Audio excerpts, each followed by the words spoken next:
السلام علیکم دوستو۔ شیخ الاسلام خواجہ قطب الدین بختیار کاکی، آپ کا اسم گرامی قطب الدین ہے۔ آپ حسینی سادات سے ہیں۔ بختیار لقب آپ کو اپنے مرشد گرامی کی بارگاہ سے عطا ہوا اور آپ کا مقام ولایت ہے۔ آپ نے اتنی بار آستین سے کاک نکال کر عقیدت مندوں کو کھانا کھلایا ہے کہ آپ کاکی کے لقب سے مشہور ہو گئے۔ کاک روغنی روٹی ٹیکا یا روٹی جو گھی میں بغیر پانی کے گون کر پکائی جاتی ہے۔ کتب سوانح میں آپ کی ولادت کے مختلف اقوال پائے جاتے ہیں۔ جب آپ شکم مادر میں ہی تھے، آپ کی بزرگی اور عظمت کے آثار نمایاں ہو گئے تھے۔ آپ کی والدہ محترمہ فرماتی ہیں کہ دوران حمل جب میں تہجد کی نماز پڑھنے کے لیے اٹھتی تو میرے شکم میں ذکر الہی اللہ کی آواز سننے میں آتی۔ یہ آواز ایک ساتھ تک رہتی تھی۔ آدھی رات کے وقت آپ اس عالم فانی میں جلوہ گر ہوئے۔ نور نے آپ کے سارے گھر کو روشن کر دیا۔ نور کی اس روشنی میں آپ کی والدہ محترمہ کو خیال ہوا کہ سورج نکل آیا ہے۔ آپ کی والدہ محترمہ حیران تھیں۔ آپ کی والدہ محترمہ نے دیکھا کہ حضرت قطب الدین صاحب کا سر مبارک سجدے میں ہے اور آپ زبان فیض ترجمان سے اللہ اللہ فرما رہے ہیں۔ عمر مبارک 1 سال ہی تھی کہ والد گرامی کا سایہ سر سے اٹھ گیا۔ تربیت کی تمام ذمہ داری آپ کی والدہ پر آ گئی۔ آپ کی عمر جب 4 سال 4 ماہ ہوئی تو ایک بزرگ آپ کو ابو حفص یا ابو جعفر نامی ایک بزرگ کے پاس لے گئے اور ان کے حوالے کرتے ہوئے فرمایا، یہ مبارک بچہ ایک دن اولیاء کبار میں شمار ہوگا، اس کو نہایت شفقت و محبت سے کلام میں اللہ کی تعلیم فرمائیں۔ استاد نے بزرگ کے جانے کے بعد پوچھا، بیٹا تم جانتے ہو یہ کون بزرگ تھے؟ آپ نے فرمایا نہیں۔ تو استاد نے آپ کو بتایا، یہ خضر علیہ السلام تھے جنہوں نے تمہیں میرے حوالے کیا ہے۔ سبحان اللہ۔ یہیں آپ نے علوم ظاہری و باطنی حاصل فرمائے۔ آپ کی والدہ نے آپ کو تعلیم کے لیے خواجہ غریب نواز چشتی اجمیری کی خدمت میں پیش کیا۔ آپ نے تختی پر کچھ لکھ کر دینے کا ارادہ فرمایا تو ندا آئی، ٹھہریے، اس بچے کو تعلیم قاضی حمید الدین ناگوری دیں گے۔ خواجہ صاحب رک گئے۔ قاضی حمید الدین ناگوری تشریف لائے اور آپ سے پوچھا، تختی پر کیا لکھوں؟ آپ نے 15ویں پارے کی پہلی آیت لکھنے کی درخواست کی۔ قاضی صاحب نے حیرانگی سے وجہ پوچھی تو عرض کیا کہ والدہ ماجدہ کو آدھا قرآن مجید یاد تھا جب میں ان کے پیٹ میں تھا اور وہ اس کی تلاوت فرمایا کرتی تھیں۔ میں جو کچھ سنتا اللہ کریم کی مدد سے حفظ کر لیتا۔ سبحان اللہ۔ آپ رحمۃ اللہ علیہ کو قاضی صاحب نے صرف 4 دن میں قرآن مجید مکمل حفظ کروا دیا۔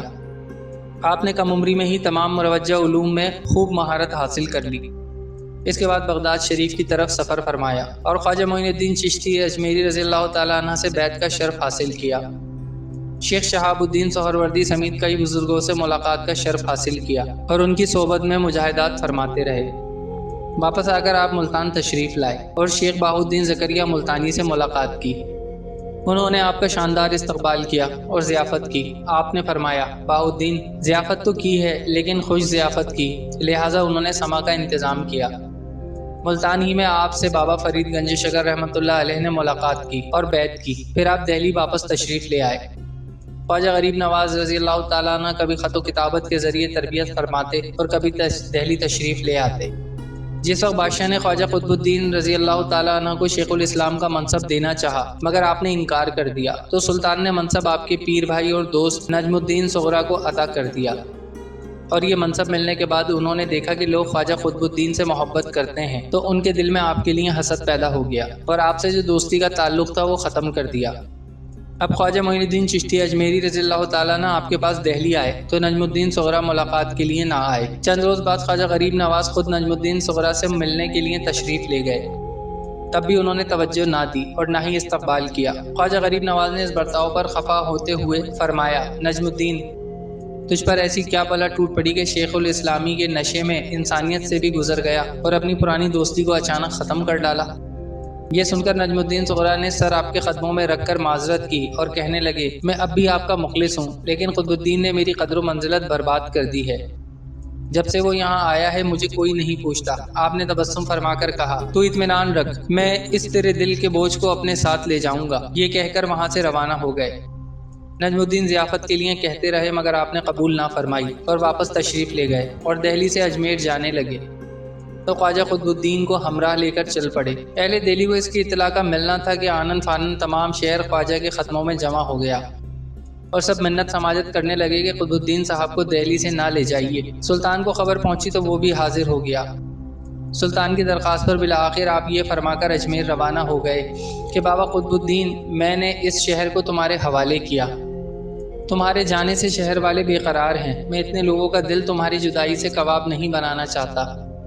آپ نے 2 شادیاں فرمائیں، پہلی آپ کی والدہ نے کروائی، روزانہ آپ 3000 مرتبہ درود پاک پڑھتے تھے، اس شادی کی وجہ سے 3 دن نہ پڑھ سکے تو ایک شخص کو خواب میں حضرت عبداللہ بن مسعود رضی اللہ تعالیٰ عنہ کی زیارت ہوئی۔ انہوں نے نبی کریم صلی اللہ علیہ وآلہ وسلم کا سلام آپ تک پہنچا کر 3 دن سے ہدیہ درود نہ بھیجنے کی وجہ پوچھی۔ تب آپ نے اس بیوی سے علیحدگی اختیار کر لی۔ دوسری شادی دہلی میں ہوئی، جس سے اللہ کریم نے آپ کو 2 بیٹے عطا فرمائے، دونوں آپ کے ساتھی مزار کے احاطے میں دفن ہیں۔ جانشین غریب نواز خواجہ معین الدین چشتی اجمیری رضی اللہ تعالیٰ عنہ فرماتے ہیں کہ مجھے بارگاہ ذوالجلال سے ارشاد ہوا، قطب الدین بختیار کاکی کو گدڑی پہنا کر خلافت دے دو، اس لیے کہ وہ میرا محبوب اور میرے حبیب صلی اللہ علیہ وآلہ وسلم کا دوست ہے۔ یہی مجھے خواب میں نبی کریم صلی اللہ علیہ وآلہ وسلم نے بھی ارشاد فرمایا۔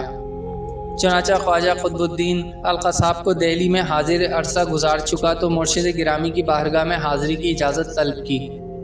اجازت کے بعد اجمیر حاضر ہوئے۔ خواجہ غریب نواز نے کچھ نصیحتیں کر کے خلافت سجادگی کا پروانہ اور خواجگان چشت کے تبرکات عطا فرمائے، پھر یہ دعا دے کر دہلی سے روانہ کر دیا۔ بابا من، میں نے تجھے اللہ کے سپرد کیا اور عزت کے مقام پر پہنچایا، جہاں جاؤ خیریت سے رہو، مرد کامل اور اللہ والے بنو۔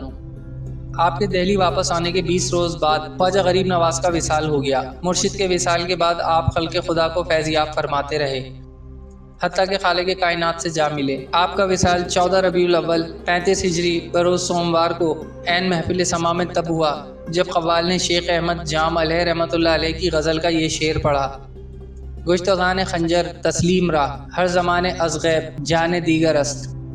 اس شعر پر آپ وجد میں آ گئے، کھڑے ہو کر نعرہ مارنا چاہتے تھے کہ قاضی حمید الدین نے منہ پر ہاتھ رکھا اور کہا، دنیا جلانا چاہتے ہو؟ آپ خاموش ہو گئے اور تمام بدن محبت الہی کی آگ میں جل گیا۔ وصال کے بعد آپ کا جنازہ دہلی کے وسیع میدان میں لایا گیا۔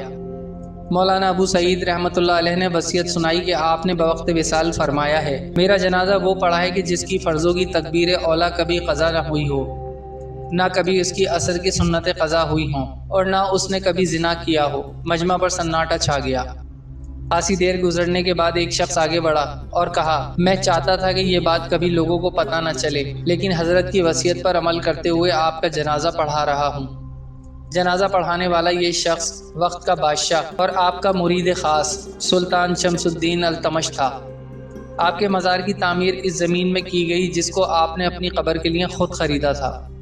اللہ کریم ان پر رحمت فرمائے اور ہمیں ان کے نقش قدم پر چلنے کی توفیق عطا فرمائے۔ دوستو، آج تک کی ویڈیو میں اتنا ہی، ہمیں اگلی ویڈیو تک کے لیے اجازت دیجیے۔ اللہ حافظ۔